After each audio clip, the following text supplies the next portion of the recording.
So, one more time, dear members, grace, peace, and mercy to you from God our Father and from our Lord and Savior Jesus Christ. Good Christian friends, today is our first class for the study of Gospel of Matthew. Studying from this week, we begin 30 weeks of our spiritual journey this year in this Gospel. And this study was titled as The Unexpected King, because the Gospel of Matthew emphasizes the unexpected account of the unexpected King Jesus Christ, the promised Messiah. So let's take a look first at the unexpected account of the majesty of our God. So here is our key verse. This is the genealogy of Jesus, the Messiah, son of David, the son of Abraham. Let's look to God in prayer. Dear Heavenly Father, we praise you, Lord, this evening. Once again, the great opportunity given to each and everyone in this place to come together and to study your word. Lord, you left the splendor of heaven to come near to us. You, God, you are eternal, omnipotent, omniscient, and omnipresent. You became human to seek and as saviors and sinners like us. Lord, let the words of my mouth and the meditations of all our hearts be acceptable to you in your sight. In Jesus' magnificent name I pray. Amen.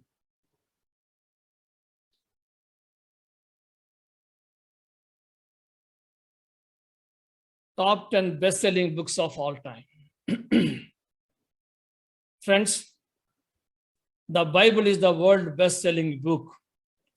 We can see the difference between the first one and the second one. Bible was sold 5 billion plus copies, followed by 1.1 billion. The Bible is a collection of 66 books written by at least 40 different human authors, inspired by God over the course of thousands of years. Essentially, the Bible is a miraculously produced work of literature that has stood the test of time and archaeological discovery, scientific exploration, and completely without error in its original languages. But the reason to believe the Bible and trust God with your lives lies not in the facts I just shared, but in the story of the Bible tells. It is the story of God bringing his creation back to himself from a state of brokenness, violence, and ongoing suffering. This is called the story of redemption. Through the story of redemption, we encounter a God of so much love, patience, and faithfulness. So, friends, this evening, together we are going to explore two ways the Bible reveals God is trustworthy. The first is God's redemption plan. The second is the Redeemer's proof. Redemption plan and Redeemer's proof. In the beginning, God created the heaven and the earth. The story begins. In this session, you will discover that the whole Bible is one story.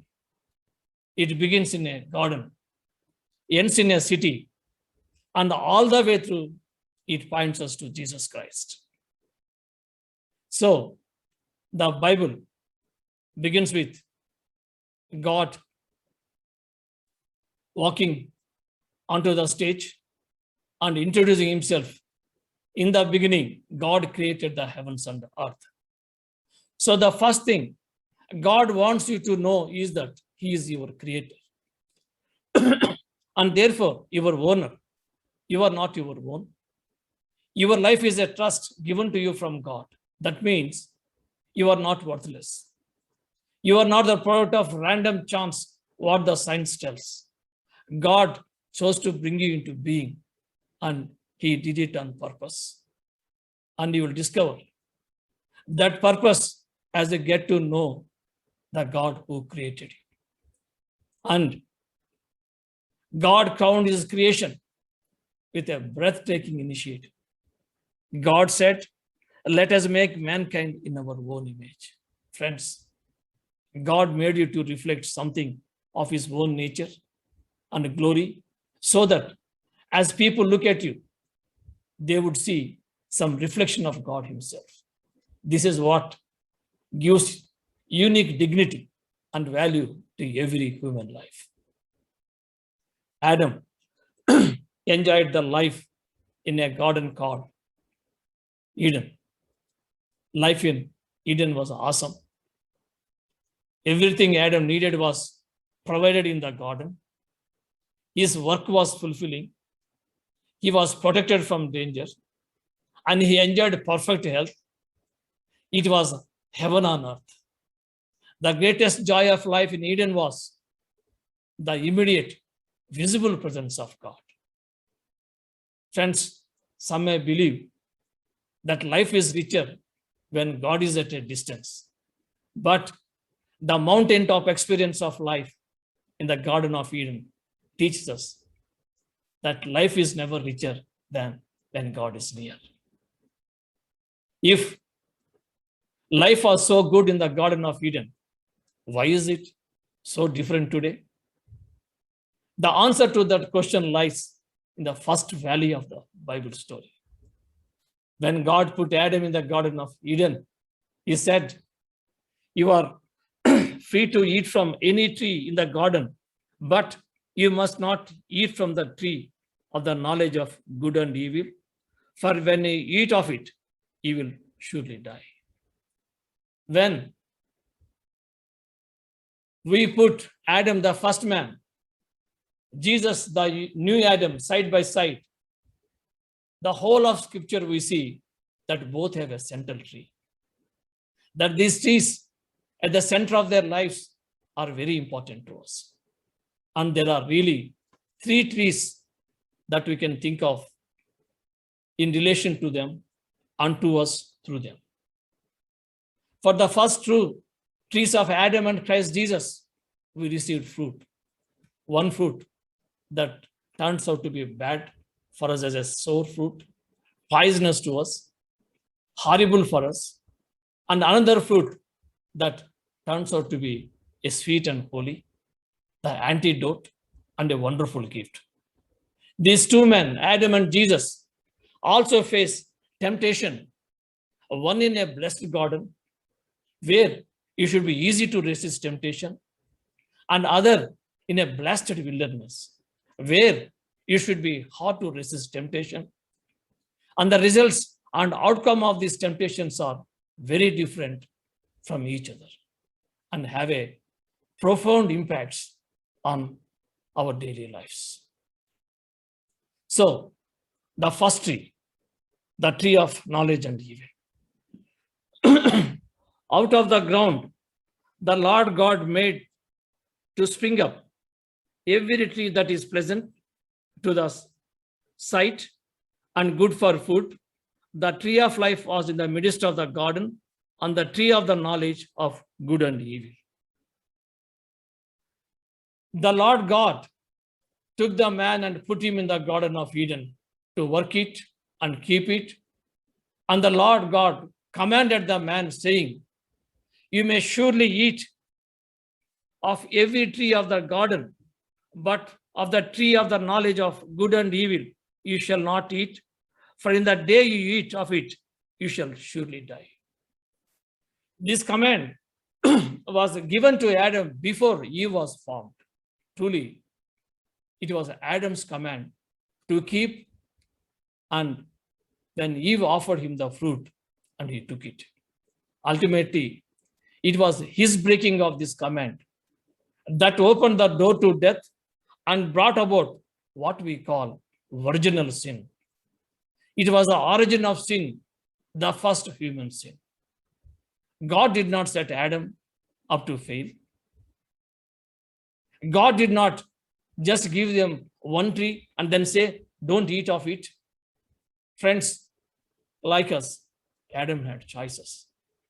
Thousands of trees, which were all good for eating, set against one tree that was not. God, our Heavenly Father, is gracious and did not set Adam up to fail. As you know, Adam's sin did not end with him. It spread. And on a smaller scale, our sin is like that too. How often do the sins we commit end with us? They tend to spread, also hurting or affecting those closest to us.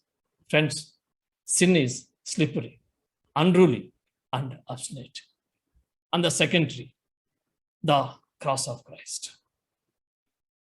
We don't often think of the cross as a tree, but if it is on a cross made of dead wood, Jesus defeats the power of death.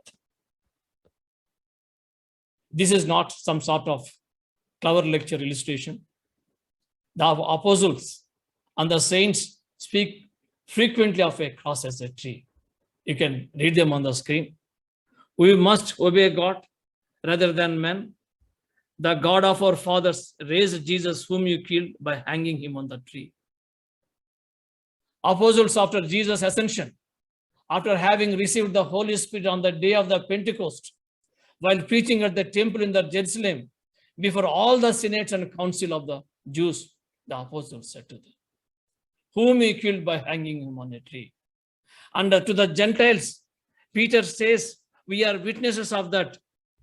That is, Jesus did both in the country of Jews and in Jerusalem.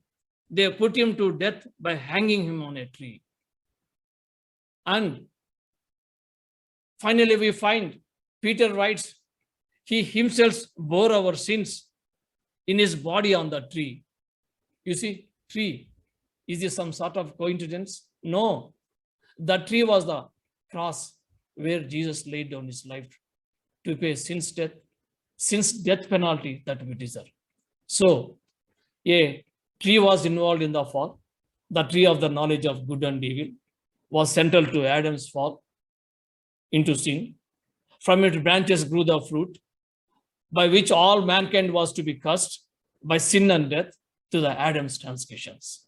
Yet, a tree was also involved in our salvation, the cross, upon which received the wages for our sins. From the branches of the cross hung the Savior, the fruit of his body, we find eternal life. The tree.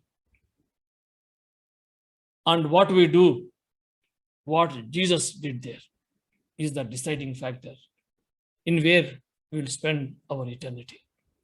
And the third tree, after falling into sin, Adam and Eve were barred from eating of the tree of life because of the sin of having eaten of the tree of the knowledge of good and evil.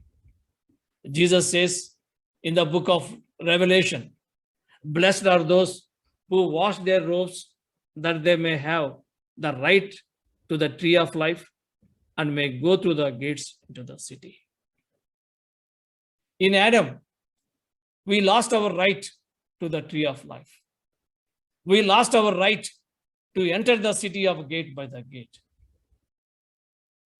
But in Christ, Jesus, and in Christ, with our robes washed in his blood, we gain that right back.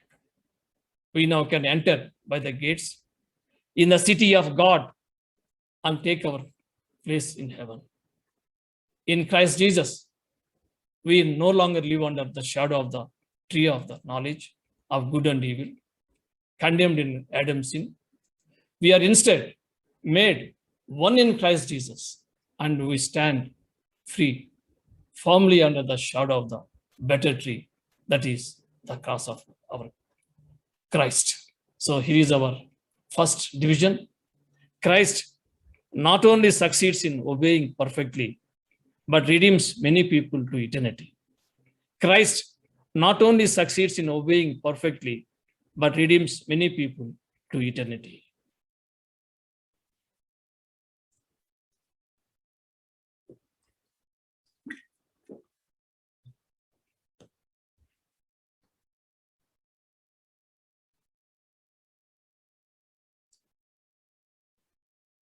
So, dear brothers in Christ,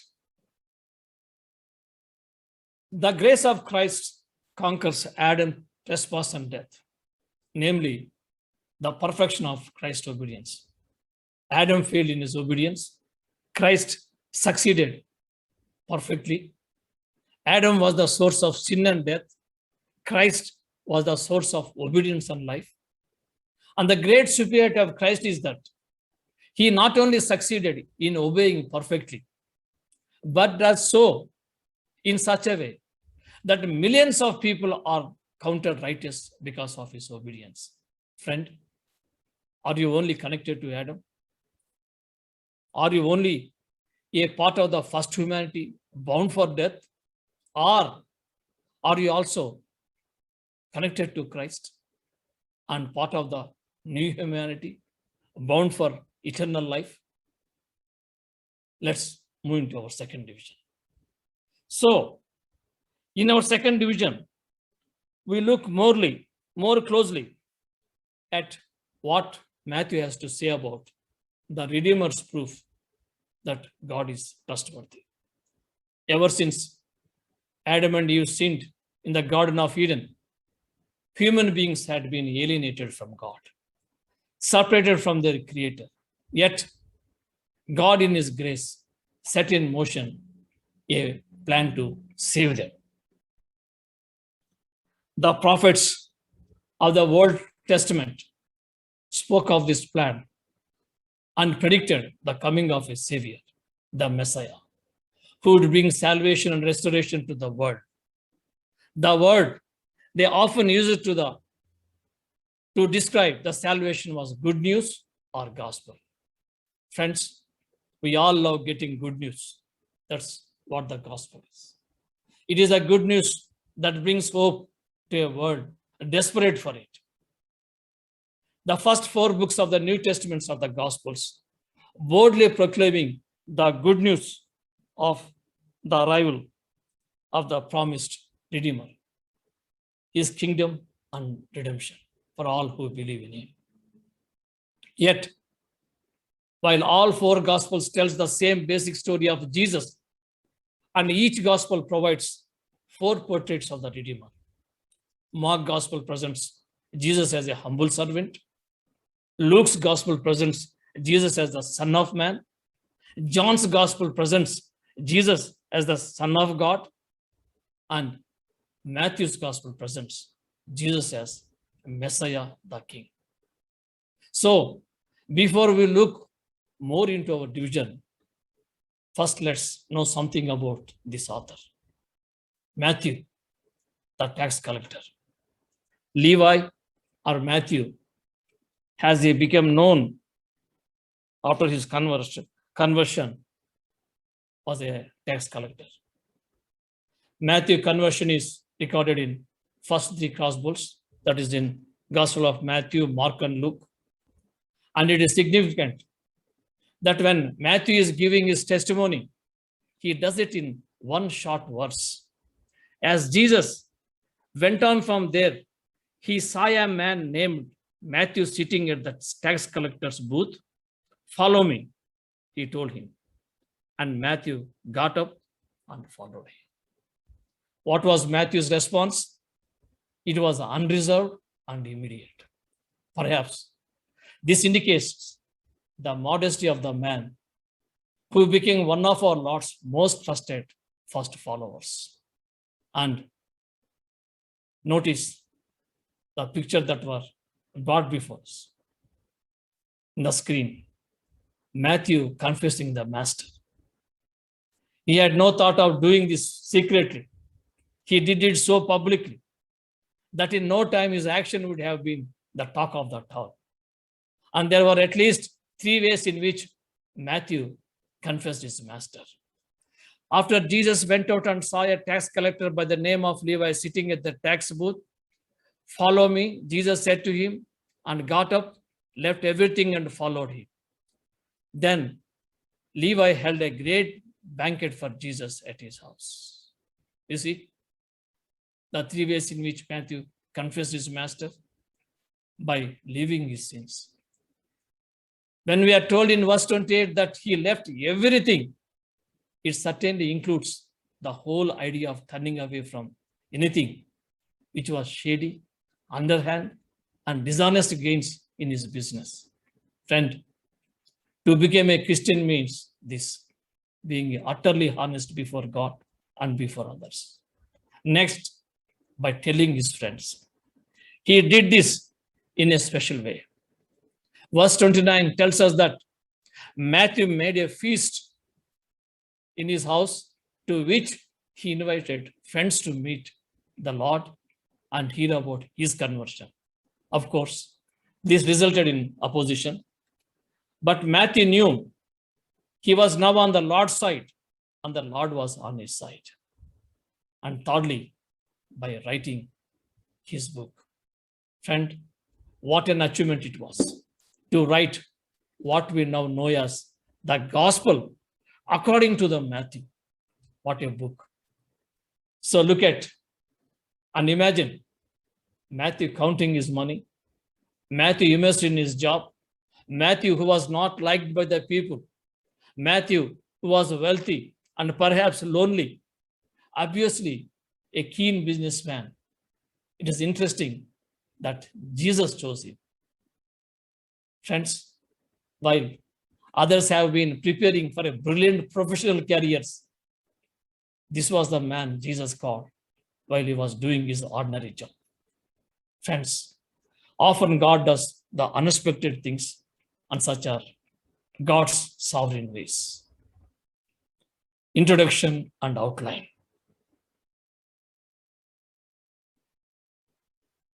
Matthew has nicely divided his gospel into 5 parallel accounts. There is a detailed outline in the present week BSF notes, and each of these 5 divisions is composed of the portion of the narrative concerning Jesus' activities together with group of his teaching. For example, in the first division, the principles of kingdom, the narrative, Jesus calls 4 disciples, and later teachings, Sermon on the Mountain. Next, the natural outline is easily discovered by the 5-fold repetition of the words when Jesus has finished saying these things, which ends each division. Although the Gospel of Matthew was not the first gospel written, it is generally regarded as the most important and was placed first in the collection of writing that constitutes the New Testament. The Gospel appears written to the Jews, designed to prove that Jesus is the Messianic King of the Old Testament prophecy. This is evidenced by Matthew's frequent appeal to Old Testament Messianic prophecies. Matthew quotes from almost every book in the Old Testament, and 12 times he identifies Old Testament prophecies as fulfilled in the life of Jesus. So one could therefore say that the theme is Jesus, the King of the Jews. Next, the special characters of this gospel. It is a Jewish gospel. Matthew contains an extensive account of Jesus' teaching, and as such is considered the most authentic and fundamental doctrine of the Christian religion. Evidently, the author of Matthew did not think of Christianity as something that involved a definite break with the Jewish religion. No. Instead, he considered Christianity as a continuation and fulfillment of that which had been set forth in the literature of the Old Testament. Next, it is an ecclesiastical gospel. The other characteristic of the Gospel of Matthew is its interest in ecclesiastical affairs. As the only gospel that makes a direct mention of the church, much of the instructions recorded in Matthew is especially appropriate for a particular situations that arose in the Christian churches of the first century. And Matthew begins with a genealogy of Jesus. He emphasizes this even in the first verse of the gospel, which identifies Jesus as Christ, that is the Messiah, and descended from David, which puts him in the royal line of kings. So, in the first 4 chapters, Jesus' unexpected arrival comes on the scene. Next, following the genealogy, is an account of the wise man's visit to Jesus' birthsite.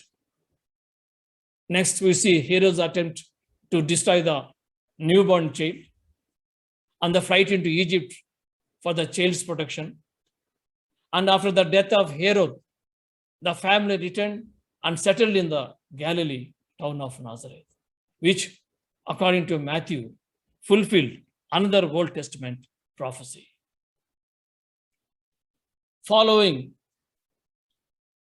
the introductory stories, Matthew continues the gospel by narrating the events in Jesus' public career. That is, Jesus went throughout the Galilee, teaching in their synagogues, proclaiming the good news of the kingdom, and healing every disease and sickness among the people. Large crowds from Galilee, the Decapolis, Jerusalem, Judea, and the region across the Jordan followed him. These verses give us a summary of the ministry of Jesus. He traveled from town to town and proclaimed the good news that the kingdom of God has come. People understood that this meant the promised one has arrived. Jesus showed that he is that promised one by the miracles he administered.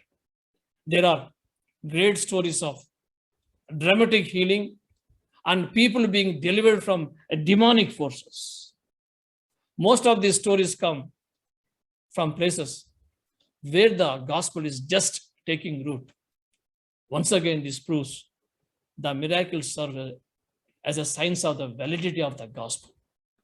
Next, wherever Jesus went, he faced opposition. The closer to Jerusalem, the greater the tension. This is true when Jesus was young as well as at the end of his life. So, here the message is clear. He was not wanted as king from birth to maturity. Christ, the king, was rejected by man, but accepted by God. Well, in chapters 5 through 25, Jesus' public ministry unfolds with unexpected authority.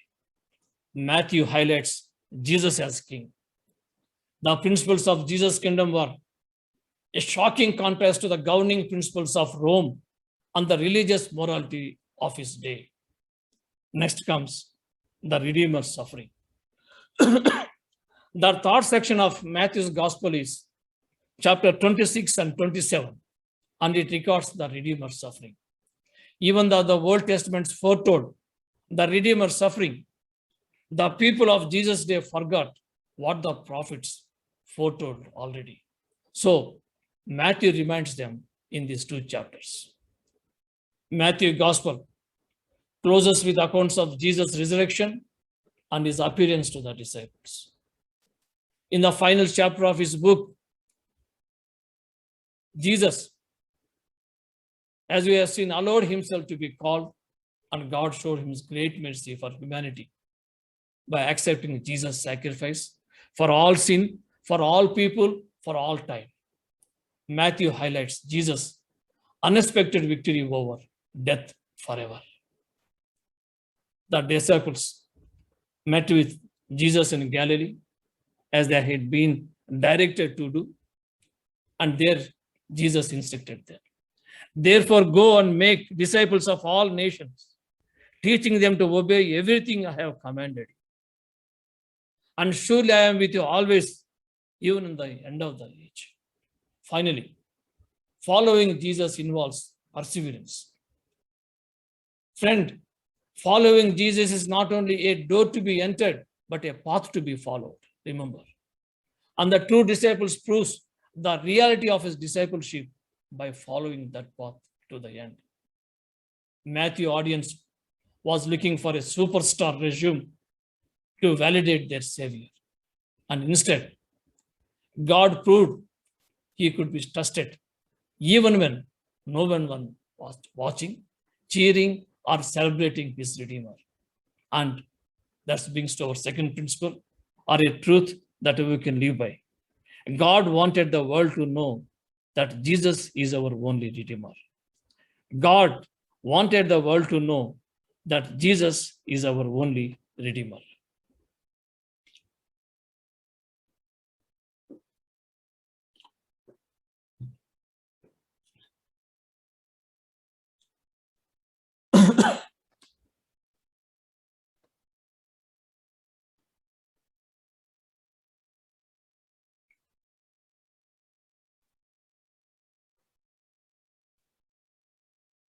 So, dear friends, God sent a Redeemer who would truly be for people because he could empathize with the struggles and challenges they faced.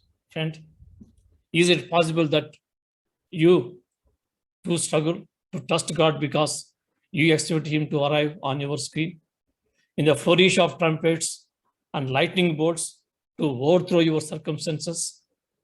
And instead, he comes in the quiet of a desperate prayer or simple Bible study lesson to heal your heart. Imagine honestly admitting in BSF when a passage seems difficult to understand. Imagine BSF discussion groups where it is safe to admit that you are struggling to trust God. Imagine having a circle of brothers and sisters praying for you as you apply what you are learning, one moment and one day at a time. Imagine how the truth that God is for you, you could study. How you could study. You. This year, as the Bible intersects your life in unexpected ways. It is tempting to trust. It is tempting to distrust what we don't understand and can't easily relate to. So Matthew extends an invitation to discover how the Bible reveals God is trustworthy through the plan of redemption and the promised Redeemer. Friends, we know that God's ways are far above our ways. This year, while you are studying this great lesson, the unexpected King, the Gospel of Matthew, will you investigate God's plan to bring his kingdom to earth? Will you put your ideas aside, live your life in God's way? Will you put your trust in Jesus, the Messiah, the King of Kings, and enter into his kingdom? Friend, if you are already the part of the kingdom of God, will you live your life fully following Jesus so that those who see your life will be drawn to follow your King? Let's close this session with a prayer. Loving Lord Jesus, thank you, Lord, for the great truths and the great outline of this Gospel of Matthew. Lord Jesus, you are the eternal light. Ye came to be light in the world. Lord, we believe in you. We chose to follow your path of light. Lord, in this year's entire study of the Gospel of Matthew, whatever may be our struggles and challenges, you be with us and enable us to walk in the light. and let our light shine before men and women and bring glory to your name. In your matchless name, I pray. Amen. So thank you, friends. Class is dismissed. We are going to meet at the same time tomorrow, next week at the same time. Thank you.